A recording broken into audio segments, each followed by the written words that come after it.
São o equilíbrio e o amor a chave da felicidade?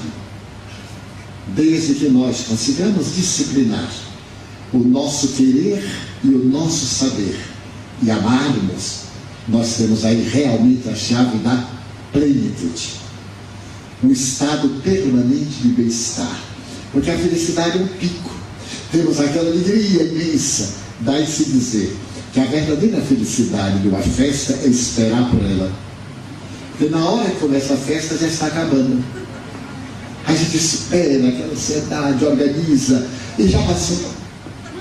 Então a plenitude é esse trabalho de realizar. Ai, está maravilhoso, estou morto de cansado, mas está maravilhoso. Ai, já acabou. Então, acabou, mas nós continuamos naquele êxtase, naquele bem-estar que não frustra. Daí o êxito de uma viagem não é a chegada, é a boa planificação. Eu tive essa experiência de uma maneira muito curiosa. A primeira vez que eu fui a Moçambique, em 1972, Moçambique estava em guerra com Portugal, porque era o período em que estava acabando a ditadura salazarista. Mas amigos moçambicanos convidaram-me.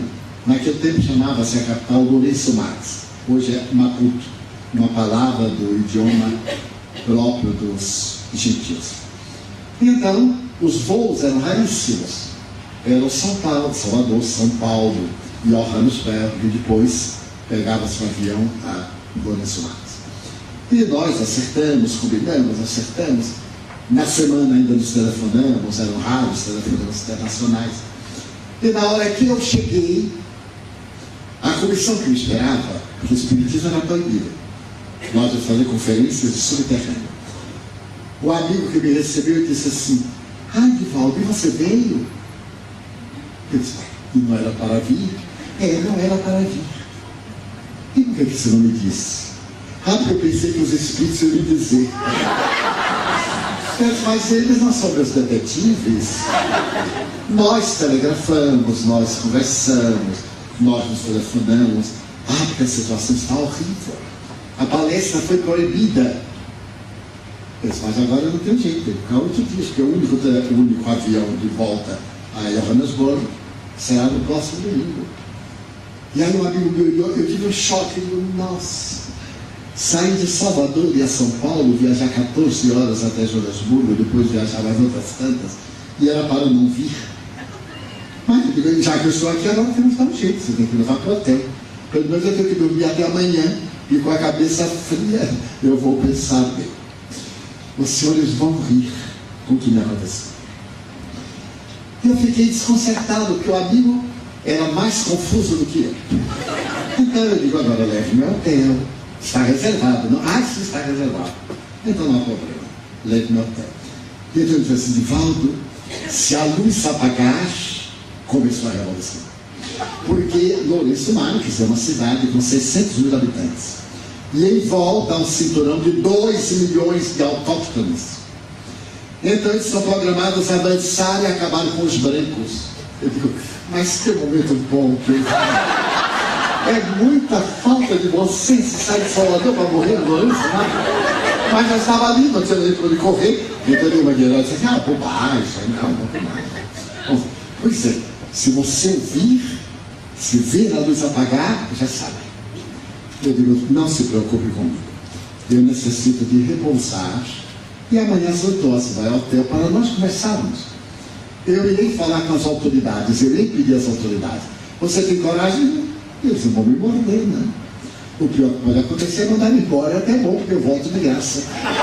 Quando chegar a Salvador, eu faço reembolso da passagem, que eu serei pessoa não grata. Muito bem, nós fomos, ele muito simpático, acho que foram muito gentis, e jantamos, e eu fui militar, estava muito cansado. Deitei, adormeci, esse sono ruim, pesado. De repente eu acordei e ouvi gritos. Ouvi aquela confusão, via passar luz, aí eu liguei a luz, apagada. Começou a guerra. Eu estava no 4º piso. Eu disse: meu Deus, o que é que eu faço? Pular a janela, eu vou me despedaçar. Aí eu levantei aturdido, um escuro de breu. Digo: o que é que eu faço? Naquele atendimento, eu chego ao quarto de banho, havia uma banheira imensa. Eu digo, embaixo da cama, no primeiro lugar que vão, né? No guarda-roupa também, mas na banheira talvez. Então eu me sentei na banheira e puxei um pouco a cortina, e quem olhasse assim não via, porque eu estava. E fiquei ali, Pai Nosso, que sai passando. Quando eu estava nisto, o Espírito, minha mãe me apareceu e perguntou assim: meu filho, que faz você às 3 horas da manhã nesta banheira? Eu disse: mãe, é a revolução. Qual revolução? A revolução dos autóctones. Meu nome de família é Di, meu filho. Abra a porta. Mãe, os negros estão a invadir as ouvidas de Alepo. Meu filho, falta luz. E eles estão colocando velas nos andares. Então, filho, assim, vai ver que a mãe quer que eu vá para lá. Ele abriu a porta devagar e passou um rapazinho, então chamei. Ele assim, blackout. Até falava inglês muito bem. Blackout. Ele, ai, caute. Mas eu gritando, aí não dormi mais. Porque o ridículo, sentadinho para morrer, a maior dignidade já é morrer na banheira. Então a vida é tão curiosa. No dia seguinte, os amigos vieram, eu não contei, é claro, o meu fracasso heróico. Mas ele disse assim: olha, Divaldo, o capitão é um homem terrível, mas nós havíamos programado, então ele pediu, e é necessário pedir ao administrador militar e ao administrador civil: leve-me ao administrador militar. Então fui, consegui, porque ele era de Portugal, continental, e então disse: mas o senhor veio para cá trazer bruxaria? Eu digo: eu peço desculpa, mas você está dizendo uma asneira. Eu não falo de arte militar porque eu não entendo. O senhor não fala de espiritismo porque o senhor não entende. Eu sou um expert em espiritismo. Eu estudo espiritismo há 40 anos naquela época. E eu sei, 30 anos.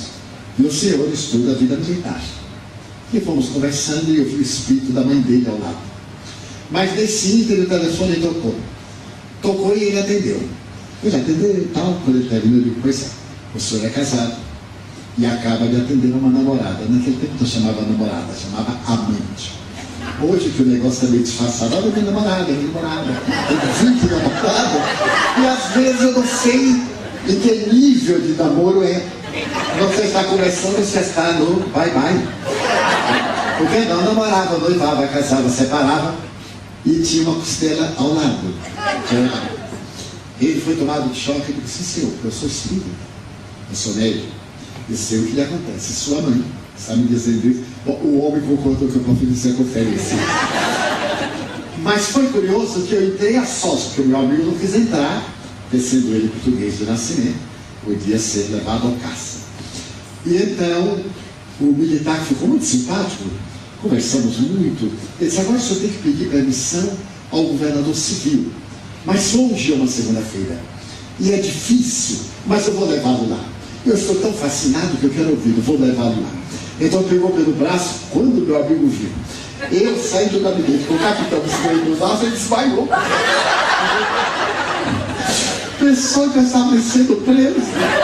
Mas eu nem deitei, eu deixei ele desmaiado, eu estava no jipe, e meus amigos estavam à porta, eu sentado ao lado do capitão, dirigindo o jipe ali. Aí o capitão disse: está preso? Eu digo: livre! Foi assim que iniciamos o movimento espírita em Lourenço Marques. Naquela época, hoje nós temos um movimento espírita muito bom, e etc. Isso é para dar uma ideia dos acontecimentos da vida de todos nós. Então, a plenitude. Quero dizer que aquela viagem foi tão programada, a chegada foi horrorosa. Então, o bom da viagem é a preparação, porque muitas vezes a chegada é frustrante. A gente espera uma coisa e dá outra, é um choque. Dessa maneira, preservar o equilíbrio, amar, trabalhar no mundo interior, dar-nos plenitude. E o apóstolo Paulo tem uma frase linda, entre outras: eu sou o mesmo, na alegria ou no sofrimento. nós, invariavelmente, na alegria somos um, no sofrimento somos outro. Então, adquirir esse equilíbrio, de mesmo com o problema, estarmos bem. Não quer dizer que sejamos alegres, estarmos bem. E na alegria estarmos bem, não estarmos exageradamente bem.